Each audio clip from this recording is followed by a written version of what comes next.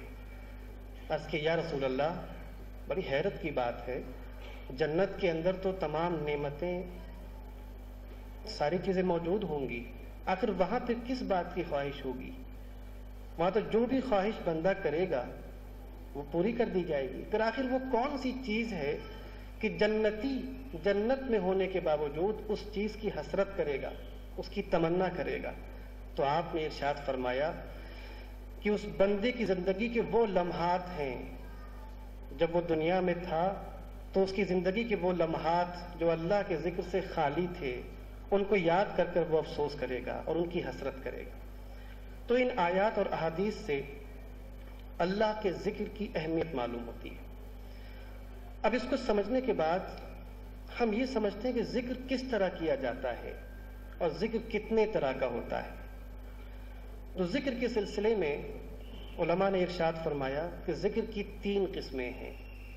ذکر یا اللہ کی یاد 3 طرح ہو سکتی ہے: ذکر بالاقوال، ذکر بالاحوال اور ذکر بالاعمال۔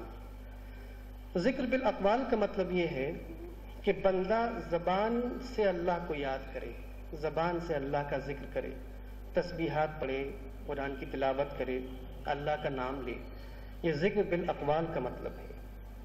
ذکر بالاحوال کا مطلب یہ ہے کہ بندے کے دل میں ہر وقت اللہ کی یاد رہے اور دل سے ہر وقت بندہ اپنے رب کو یاد کرتا رہے۔ اور ذکر بالاعمال کا مطلب یہ ہے کہ بندہ اپنے عمل کے ذریعے سے اللہ کو یاد رکھے، اللہ کا ذکر کرے۔ اللہ کے رسول نے ارشاد فرمایا کہ من اطاع اللہ فقد ذکرہ ومن عصى اللہ فقد نسى اللہ، کہ جس نے اللہ کی اطاعت کی اس نے اللہ کا ذکر کیا، اور جس نے اللہ کی نافرمانی کی وہ اللہ کو بھول گیا۔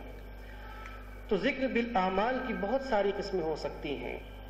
آپ کے اوپر کوئی آفت آتی ہے، آپ صبر کرتے ہیں، یہ بھی اللہ کا ذکر ہے۔ آپ کو نعمت عطا فرمائی جاتی ہے، آپ شکر کرتے ہیں، یہ بھی اللہ کا ذکر ہے۔ آپ کسی محتاج اور فقیر کو کھانا کھلاتے ہیں، دراصل یہ بھی اللہ کا ذکر ہے۔ آپ کسی پیاسے کو پانی پلاتے ہیں، یہ بھی اللہ کا ذکر ہے۔ آپ کسی رشتہ دار کے ساتھ حسن سلوک کرتے ہیں، یہ بھی اللہ کا ذکر ہے۔ حدیث قدسی میں اللہ نے ارشاد فرمایا کہ قیامت میں عدالت لگی ہوگی اور ایک بندہ اللہ کی بارگاہ میں حاضر ہوگا اپنا حساب کتاب دینے کے لیے، تو اللہ ارشاد فرمائے گا، اے میرے بندے، دنیا میں میں بیمار ہوا تو مجھے دیکھنے نہیں آیا، میں بھوکا تھا تو نے مجھے کھانا نہیں کھلایا، میں پیاسا تھا تو نے مجھے پانی بھی نہیں پلایا۔ بندہ حیرت سے عرض کرے گا، اے بار الہ، آخر تو بیمار کیسے ہو سکتا ہے؟ تو بیماروں کو شفا عطا فرمانے والا ہے۔ تو بھوکا کیسے ہو سکتا ہے؟ تو روزی دینے والا ہے، اور تو پیاسا کیسے ہو سکتا ہے؟ یہ بات میری سمجھ میں نہیں آتی۔ تو اللہ ارشاد فرمائے گا کہ اے غافل بندے، تیرے پڑوس میں فلاں شخص بیمار پڑا تھا اور تو اس کی مزاج پرسی کے لیے اس کے گھر نہیں گیا، اگر تو وہاں جاتا تو مجھے اس بیمار کے پاس پاتا۔ دنیاوی زندگی میں فلاں شخص نے تجھ سے ایک بار کھانا مانگا تھا، تو نے اس کو کھانا نہیں کھلایا، اگر تو اس کو کھانا کھلاتا تو مجھے اس بندے کے پاس پاتا۔ اور فلاں شخص نے تجھ سے ایک مرتبہ پانی طلب کیا تھا اور تو نے اس کو پانی نہیں پلایا، اگر تو اس کو پانی پلا دیتا تو مجھے اس کے پاس پاتا۔ تو یہ دراصل ذکر بالاعمال کا مطلب ہے کہ آپ جو بھی نیک عمل کرتے ہیں، اللہ کی اطاعت میں آپ کا جو بھی قدم اٹھتا ہے اور اللہ کی اطاعت و فرمانبرداری میں آپ کا جو بھی لمحہ گزرتا ہے، دراصل وہ اللہ کے ذکر میں گزر رہا ہے۔ ہم نے صبر و شکر کی بات کی، اس کو میں 2 منٹ کے اندر ایک مثال سمجھانا چاہتا ہوں کہ آخر صبر اور شکر کا مطلب کیا ہے، جو ذکر کی اعلیٰ قسم ہے، صبر اور شکر۔ مثال کے طور پر آپ کو کبھی کار کی ضرورت پڑے، گاڑی کی ضرورت ہو، آپ کسی دوست کے پاس ایک اچھی کار ہے، آپ نے اس سے وہ کار طلب کی کہ مجھے 10 دن کے لیے یا کچھ دنوں کے لیے وہ کار دے دو، میں اس کو استعمال کروں گا۔ آپ کے دوست نے آپ کو وہ کار دے دی، آپ اس کو استعمال کرتے رہے۔ اب اس کے بعد جب وہ دن پورے ہو گئے تو آپ کا دوست آپ کے پاس آیا اور کہا میری کار واپس کر دو۔ اب اس کے جواب میں آپ 2-3 طرح کا موقف اختیار کر سکتے ہیں۔ یا تو آپ یہ کہیں گے بھئی کار تو میری تمہاری نہیں ہے، میں تمہیں کار واپس کیوں کروں، آپ یہ بھی کہہ سکتے ہیں نا۔ اور اگر آپ میں ذرا شرافت ہوگی تو آپ وہ کار اس کے حوالے کر دیں گے اور صبر کر لیں گے، ٹھیک ہے بھائی تم نے مجھے دی تھی، تم رکھو اپنے پاس، میرا کام پورا ہو گیا۔ اور اس سے اعلیٰ درجہ یہ ہو سکتا ہے کہ آپ کار واپس کریں خندہ پیشانی کے ساتھ اور اس کا شکریہ ادا کریں کہ بھائی بہت میں تمہارا شکر گزار ہوں کہ تم نے مجھے کار عاریتاً دی، اب شکریہ کے ساتھ واپس کرتا ہوں۔ اور اس کے بعد اگر آپ میں اور اعلیٰ انسانی اخلاق موجود ہے تو آپ ساتھ میں یہ بھی کہیں گے کہ شکریہ تو ادا کرتا ہی ہوں، لیکن استعمال کے دوران فلاں چیز خراب ہو گئی تھی، اس کو میں اس کا ہرجانہ یا اس کا کفارہ میں تمہیں دیتا ہوں۔ دراصل یہی مطلب صبر و شکر کا ہے۔ اللہ نے جو نعمتیں آپ کو یا ہمیں عطا فرمائی ہیں اس میں سے ہماری کوئی چیز نہیں ہے، اللہ کی عطا فرمائی ہوئی ہے۔ یہ جان ہو، یہ مال ہو، یہ اولاد ہو، یہ آپ کی اپنی کچھ نہیں ہے، اللہ نے عطا فرمائی۔ اب اگر اللہ اپنی عطا فرمائی ہوئی چیز کو واپس لے لے تو افسوس کس بات کا۔ آپ کو تو کم از کم صبر کرنا چاہیے، اور صبر اگر اس سے زیادہ آپ کے اندر ہمت ہے تو شکر کرنا چاہیے کہ اللہ تیرا لاکھ لاکھ شکر و احسان ہے کہ تو نے مجھے یہ نعمت عطا فرمائی تھی اور میں نے اس کا استعمال کیا، اب تو واپس لیتا ہے، ٹھیک ہے شکر ہے۔ اور اگر آپ کے اندر اللہ کا خوف اور اللہ کی یاد کا جذبہ مجزن ہے تو آپ کا رد عمل یہ ہونا چاہیے کہ بار الہ تو نے مجھے دولت دی، مال دیا، اب تو واپس لیتا ہے تو تیرا شکر ادا کرتا ہوں، لیکن ساتھ میں مجھے اس پر افسوس بھی ہے کہ اس تیرے دیے ہوئے مال سے تیرے بندوں پر خرچ نہیں کر سکا۔ آپ کو افسوس بھی ہونا چاہیے، آپ کو توبہ بھی کرنی چاہیے۔ تو یہ صبر اور شکر کا مطلب ہے۔ اب ہم نے پہلے جو اس کا ذکر کیا کہ اللہ کو جو لوگ ذکر کرتے ہیں، اللہ کو یاد کرتے ہیں تو اللہ ان کو یاد کرتا ہے۔ اب جو دوسری بات میں نے عرض کی تھی کہ جو لوگ اللہ کو یاد نہیں کرتے، جن کو ہم غافل کہتے ہیں، تب سوال یہ ہے کہ جب اللہ نے یہ فرمایا کہ جو میرا ذکر کرے گا میں اس کا ذکر کروں گا، تو اب ہونا یہ چاہیے تھا کہ اللہ یہ فرماتا کہ جو مجھے بھول جائے گا میں اس کو بھول جاؤں گا، یہ ہونا چاہیے تھا نا۔ بھی عقل کا تقاضا یہ ہے کہ جب بندہ ذکر کرے گا میں بندے کا ذکر کروں گا، بندے کو یاد کروں گا، اور جب بندہ مجھ سے غافل ہو جائے گا، مجھے بھول جائے گا، میں بندوں کو بھول جاؤں گا۔ لیکن اللہ نے یہ نہیں فرمایا، اللہ تو بھول و نسیان سے پاک ہے۔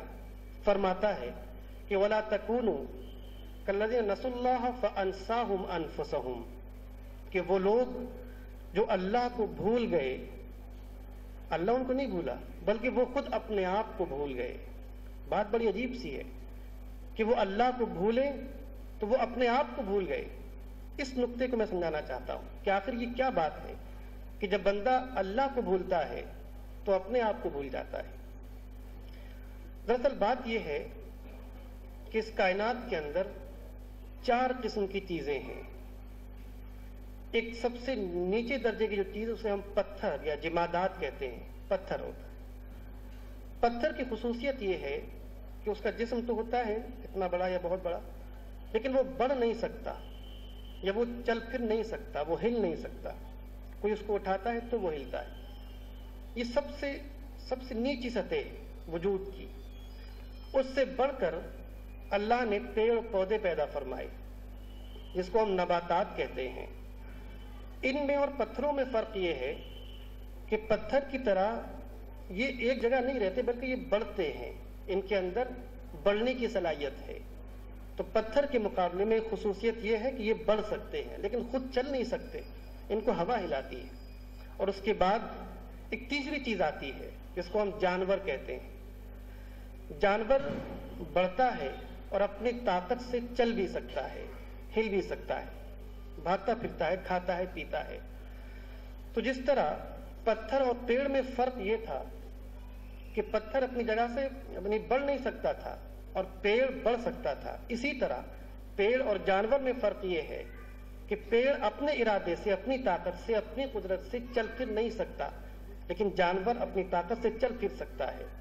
اور اس کے بعد جو سب سے اعلیٰ ترین مخلوق ہے جس کو ہم انسان کہتے ہیں. تو انسان اور جانور میں فرق یہ ہے کہ جانور کی طرح انسان بڑھتا ہے، پیدا ہوتا ہے، کھاتا ہے، پیتا ہے، لیکن فرق یہ ہے، کوئی فرق تو ہونا چاہیے نا، کوئی ایک سطح ہو، کوئی ایک لائن ہونی چاہیے. جیسے یہاں پر ہم نے دیکھا کہ اگر پیڑ نہ بڑھے تو پتھر ہو جائے گا وہ، اور اگر جانور نہ چلے، ایک جگہ کھڑا رہے تو پیڑ ہو جائے گا. اسی طرح کوئی ایک حد فاصل تو ہونی چاہیے کہ جہاں تک انسان رہے اور اس کے بعد پھر وہ حیوانیت کے درجے پر آ جائے. دراصل بات یہ ہے کہ جتنی بھی خوبیاں ہیں، جو صفات ہیں، جو اچھائی کی صفات ہیں، وہ اخلاق ہو، وہ رحم ہو، صلہ رحم، جو کچھ بھی ہیں، وہ ساری اللہ کی صفات ہیں. اللہ رحمان ہے، اللہ رحیم ہے، اللہ رزاق ہے، وغیرہ وغیرہ. اب اللہ کی ان صفات کا ظہور انسان کے اندر ہوتا ہے. بالکل اسی طرح جیسے سورج آسمان پہ چمکتا ہے، آپ ایک آئینہ رکھ دیں تو سورج اس کے اندر ریفلیکٹ ہوتا ہے، سورج کا عکس اس پہ نظر آتا ہے، سورج وہیں پر ہے. بالکل اسی طرح اللہ کی وہ صفات بندے میں ظاہر ہوتی ہیں. آ کر ہم کہتے ہیں کہ اللہ کے رسول حضور اللہ کی صفات کے مظہر اتم ہیں. تو دراصل انسان جو انسان ہے وہ اس بنیاد پر ہے کہ جب تک اللہ کی صفات سے متصف ہوتا ہے، حدیث میں فرمایا تخلقوا باخلاق اللہ، اللہ کے اخلاق کو اپناؤ. تو جب تک آدمی ان صفات سے متصف رہتا ہے اور انسان کے اندر وہ اللہ کی صفات کا ظہور ہوتا ہے، وہ انسان کہلاتا ہے. اور جب اس سطح سے نیچے آتا ہے تو وہ حیوان بن جاتا ہے. مثال کے طور پر حیوان میں حیا نہیں ہوتی، شرم نہیں ہوتی. تو انسان حیوان سے برتر اس لیے ہے کہ اس کے اندر حیا ہے اور شرم ہے. اب اگر فرض کیجئے کہ انسان میں شرم و حیا نہ ہو تو انسان رہے گا؟ وہ تو جانور بن جائے گا. جانور کے اندر رحم نہیں ہوتا، اس کی فطرت ظالمانہ ہوتی ہے. تو انسان جانور سے برتر اس لیے ہے کہ اس کے اندر رحم کی صفت ہے.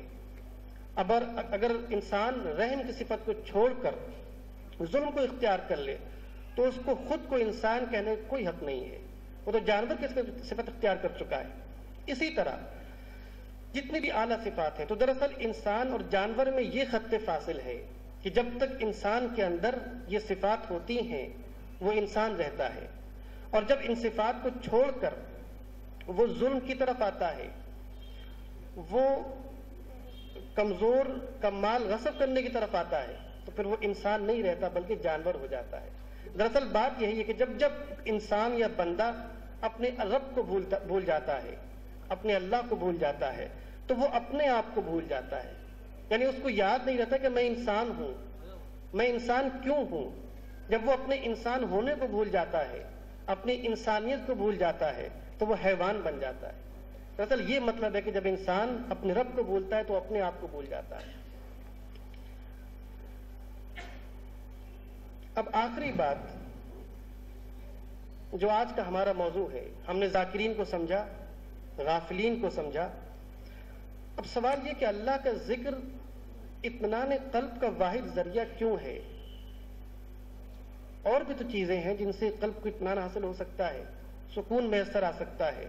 تو آخر ہمارا یہ دعویٰ کیوں ہے کہ انسان کے لیے حقیقی اطمینان قلب صرف اور صرف اللہ کے ذکر میں ہے یا اللہ کی یاد میں ہے؟ بات دراصل یہ ہے کہ آپ چمبک کو دیکھیں، میگنیٹ جو ہوتی ہے، مقناطیس جسے ہم کہتے ہیں. تو ہم نے بچپن میں پڑھا تھا کسی سائنس کی کتاب میں، دوسرے یا تیسری کلاس میں، کہ اس کی فطرت یہ ہے، اس کی اصلیت یہ ہے، نیچرل حالت اس کی یہ ہے کہ جب بھی آپ اس کو چھوڑیں گے، مقناطیس کو یا چمبک کو، تو وہ نارتھ اور ساؤتھ میں رہے گی. میں غلط تو نہیں کہہ رہا ہوں، یہ چمبک کی خاصیت ہے، اس کی فطرت ہے کہ جب بھی وہ چھوڑی جائے گی، اس کی جو نیچرل حالت ہے، تو وہ شمال اور جنوب کی طرف یوں اس طرح رہے گی. اب کسی وجہ سے اس کو آپ زور سے ایسے کر دیں، جب تک آپ پکڑے رہیں گے اس کا منہ ساؤتھ اور نارتھ سے ہٹ کر اس طرف آ جائے گا، اور جیسے ہی چھوڑیں گے وہ پھر اس طرف ہو جائے گی. ایک مثال. دوسری مثال یہ کہ آپ نے دیکھا ہوگا کہ بہت سارے پھول ہیں، اس میں ایک پھول ہوتا ہے سورج مکھی، جسے ہم سن فلاور کہتے ہیں. اس کی خاصیت یہ کہ جب تک وہ سورج کی طرف رہتا ہے ہرا بھرا رہتا ہے، اور جب اس کا چہرہ اس کی طرف سے ہٹ جاتا ہے وہ مرجھا جاتا ہے. تو گیا اس کی شادابی اور تر و تازگی کے لیے ضروری ہے کہ اس کا رخ اور اس کا چہرہ سورج کی طرف رہے، اور جب سورج کی طرف سے وہ منہ موڑتا ہے تو پھر وہ مرجھا جاتا ہے۔ بالکل اسی طرح اللہ نے جب انسان کو پیدا کیا، فطرت اللہ التی فطر الناس علیہا، اللہ نے جس فطرت پر پیدا کیا ہے، جو انسان کی فطری حالت ہے، جو نیچرل حالت ہے، وہ یہ ہے کہ انسان اپنے تمام تر صلاحیتوں کے ساتھ اللہ کی طرف متوجہ رہے۔ جب وہ اللہ کی طرف متوجہ رہے گا، اللہ کا ذکر کرے گا، اللہ کو یاد کرے گا، اللہ کی بات کو مانے گا، تو وہ اپنی نیچرل حالت میں ہوگا، اپنی فطری حالت میں ہوگا، اور جب فطری حالت میں ہوگا تو وہ اطمینان کی حالت میں، سکون کی حالت میں ہوگا۔ اور جب وہ اپنی فطرت سے اعراض کرے گا، اپنی فطرت سے ہٹے گا، تو بے سکون ہو جائے گا، بے اطمینان ہو جائے گا۔ دراصل یہی بات ہے، آپ دیکھتے ہیں کہ سکون کے یا تفریح کے جو وسائل ہو سکتے ہیں دنیا کے اندر، بہت سی اقوام ہمارے سامنے، یورپین قوم دیکھ لیں یا امریکہ کے اندر دیکھیں کہ مال ہے، دولت ہے، شراب ہے، نشہ ہے، نائٹ کلبس وغیرہ وغیرہ، یہ ساری چیزیں بظاہر ایسا لگتا ہے کہ انسان کو سکون پہنچاتی ہیں۔ آدمی شراب اس لیے پیتا ہے کہ کچھ دیر کو وہ غموں کو بھول جاتا ہے، یعنی سکون حاصل کرنے کے لیے شراب پیتا ہے۔ جنسی خواہش ہوتی ہے، سیکس ڈیزائرز ہیں، تو وہ دراصل اسی لیے ہوتے ہیں کہ وہ انسان کی خواہش، اور جب وہ اس کو پا لیتا ہے تو وہ مطمئن ہو جاتا ہے۔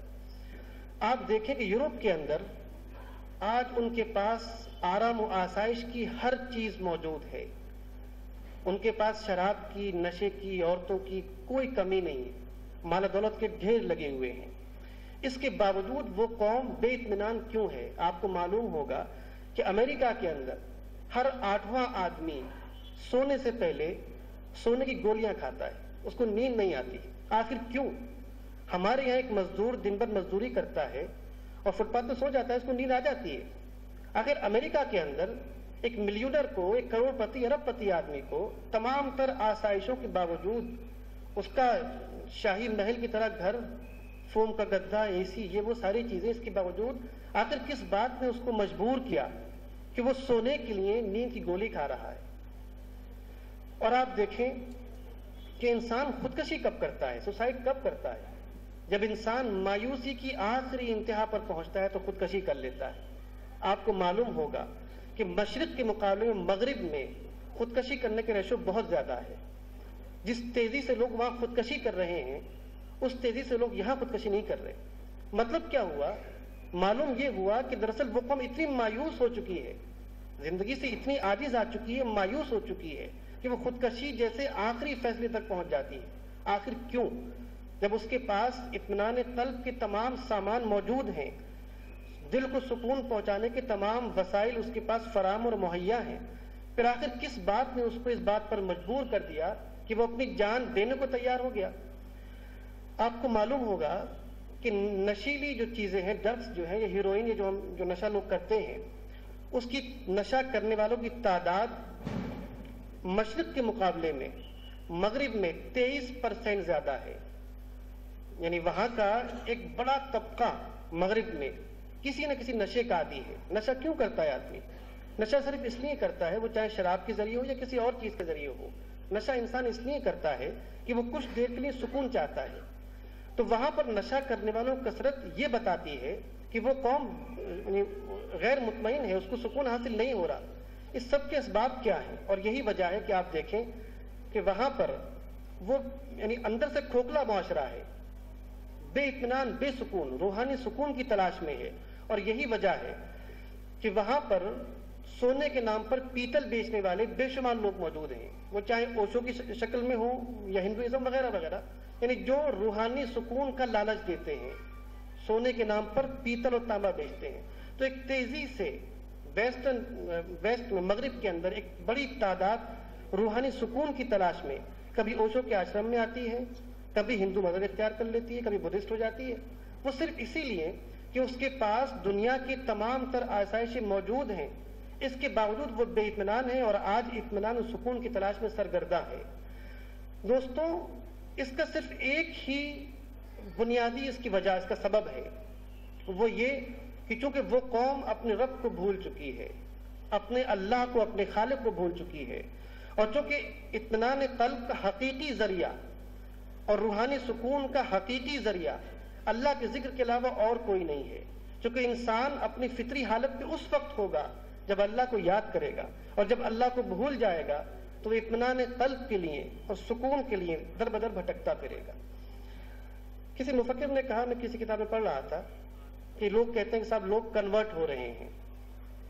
کنورٹ نہیں ہو رہے، یہ تو اپنی فطرت کی طرف لوٹ کر آ رہے ہیں، یعنی جہاں سے بھٹک گئے تھے وہیں سے لوٹ کر آ رہے ہیں، یہ رجوع ہے، یہ دراصل خروج نہیں ہے، یہ کسی مذہب سے خروج کر کر نہیں آ رہے، یہ تو رجوع کر رہے ہیں، ان کو جہاں ہونا چاہیے تھا وہاں نہیں تھے، وہاں پلٹ کر آ رہی، کنورٹ نہیں ہو رہے، یہ تو اپنی فطرت کی طرف لوٹ کر آ رہے ہیں۔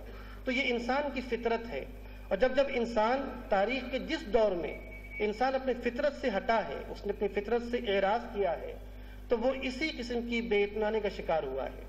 اور آج بھی جو قوم اپنے رب کو یاد رکھتی ہے، اپنے رب کا ذکر کرتی ہے، اس کے پاس دنیاوی وسائل نہ بھی ہوں، وسائل کا فقدان ہو، وہ کچی زمین پر سوتا ہو، وہ آدھا پیٹ کھانا کھاتا ہو، اس کے باوجود صرف اللہ کے ذکر کی بنیاد پر اس کو اطمینان قلب حاصل ہوتا ہے۔ والسلام علیکم ورحمۃ اللہ وبرکاتہ۔